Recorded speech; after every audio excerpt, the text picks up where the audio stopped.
Guys, investasi yang ideal itu berapa persen sih dari penghasilan kita? Apakah 10%, 20%, atau lebih dari itu? Terus, investasinya di mana aja? Yuk, kita hitung bareng-bareng supaya uang kamu segera berkembang dan bisa mulai wujudin satu persatu mimpi kamu. Guys, ada orang bilang teori 50, 30, 20.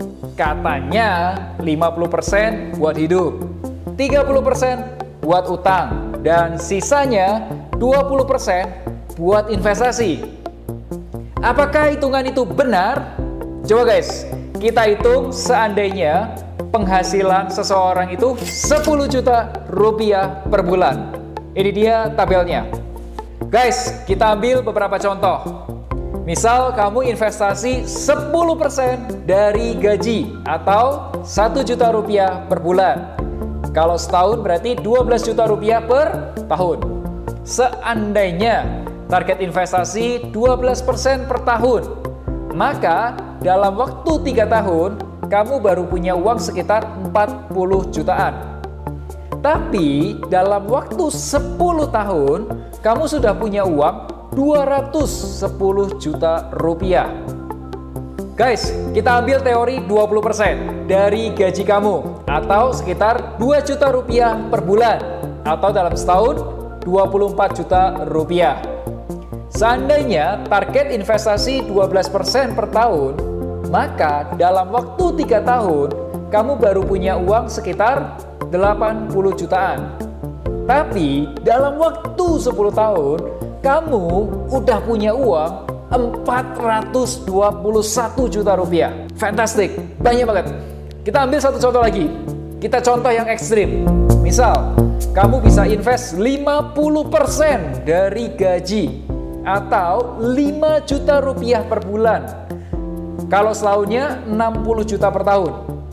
Dengan target investasi 12% per tahun, maka dalam waktu 3 tahun saja kamu sudah punya uang 202 juta rupiah. Dan dalam waktu 10 tahun kamu sudah punya uang 1 miliar pertama kamu. Gimana guys? Udah cukup tertantang? Kalau kamu merasa tertantang, boleh dong kasih tombol like-nya. Terima kasih guys. Guys, aku punya pertanyaan. Bagaimana sih cara memperbesar hasil investasi kita? Banyak orang berpikir cari produk investasi yang bisa menghasilkan keuntungan yang besar.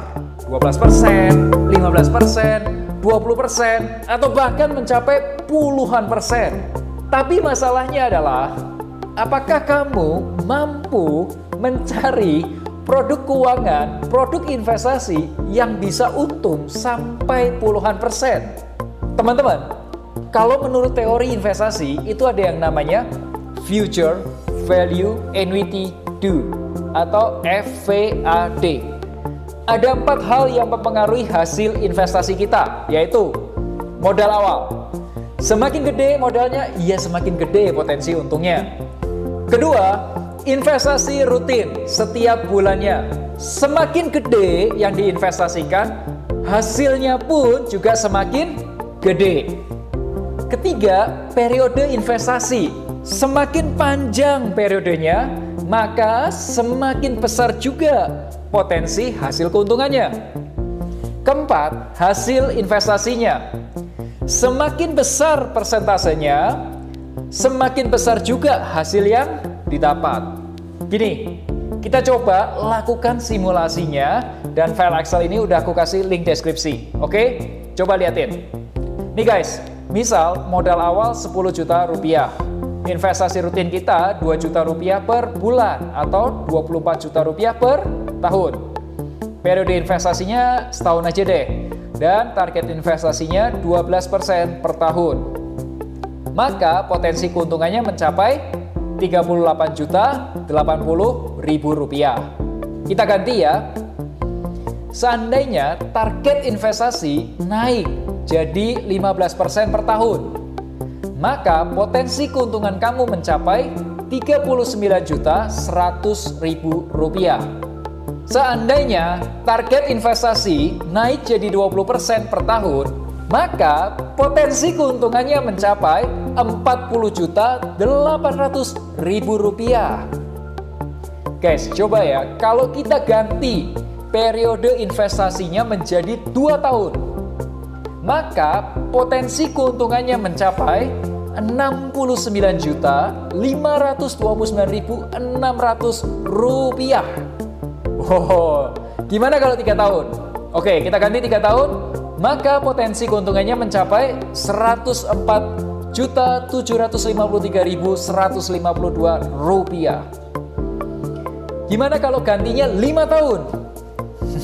Keuntungannya mencapai Rp188.387.954. Lebih signifikan kan kalau periodenya lebih lama, betul? Oke, so gimana nih kalau modal awal atau investasi bulanan kita naikkan? Misal nih ya, modal awalnya menjadi Rp20 juta dan investasi bulanan menjadi Rp3 juta per bulan atau 36 juta per tahun. Maka potensi keuntungannya mencapai Rp62.720.000.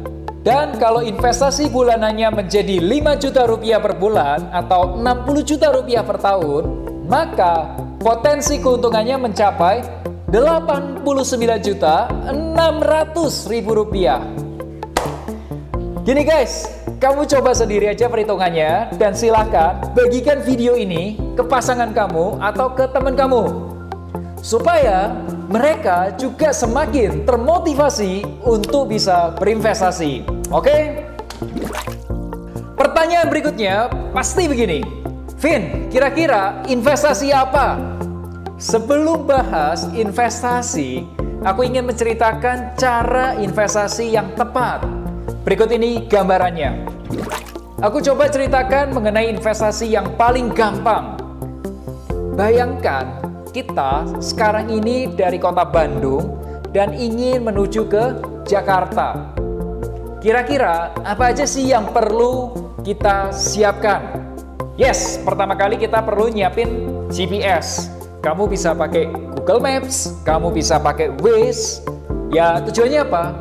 Biar nggak kesasar. Betul? Kedua, kita juga siapkan kendaraannya. Misal, kita pilih mobil. Dan jangan lupa, mobilnya harus diisi bahan bakar.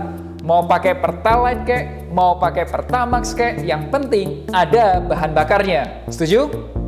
Sekarang kita gunakan analogi yang sama. Pertama, kita harus tahu sekarang ini kita berdiri di mana. Tahun 2021, kita punya pemasukan berapa? Pengeluarannya berapa? Asetnya berapa? Dan punya utang berapa? Dalam hal perencanaan keuangan, kamu perlu melakukan yang namanya Financial Check Up atau FCU. Sekarang ini udah banyak banget website atau aplikasi yang menyediakan Financial Check Up secara gratis. Salah satunya di aplikasi Finansialku. Setelah kamu melakukan financial check up di aplikasinya Finansialku, kamu bisa tahu berapa nilai kamu dan apa saja yang harus diperbaiki. Selamat mencoba. Kemudian kita tentukan di tahun 2025 apa tujuan keuangan kamu. Teman-teman, masih ingatkah di video sebelumnya yang berjudul apakah gaji Rp10 juta sudah mapan dan siap menikah? Ya. Kemudian kita mulai siapkan GPS yang bisa memandu kita. Dalam hal keuangan, GPS itu namanya adalah Financial Planning atau perencanaan keuangan.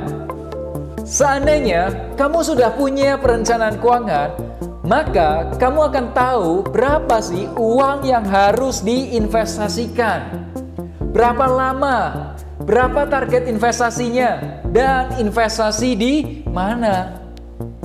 Kalau kamu mau belajar, ide dasarnya adalah time value of money. Kalau kamu nggak mau ribet, pakai aja aplikasi Finansialku dan cari aja menu perencanaan keuangan.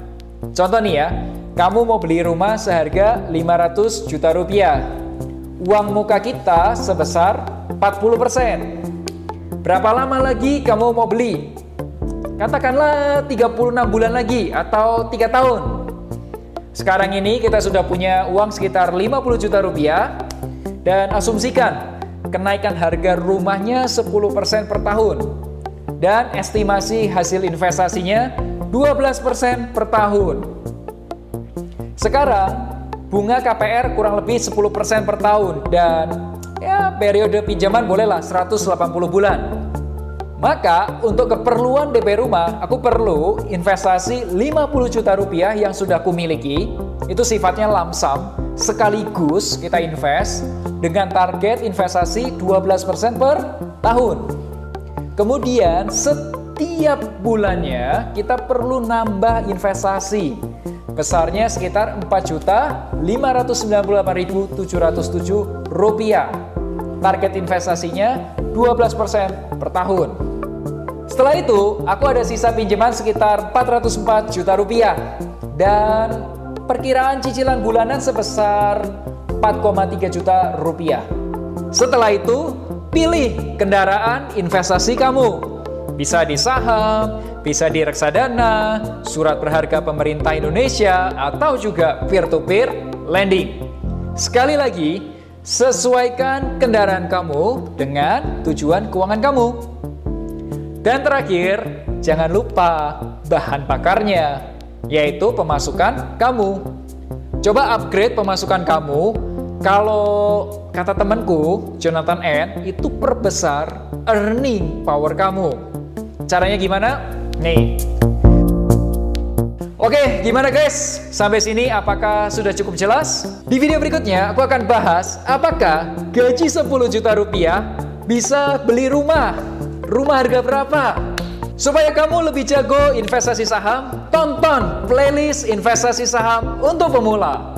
Subscribe YouTube channel finansialku.com dan nyalakan notifikasinya. Sampai jumpa di video Melek Finansialku Rabu depan. Akhir kata, make a plan and get your financial dreams come true.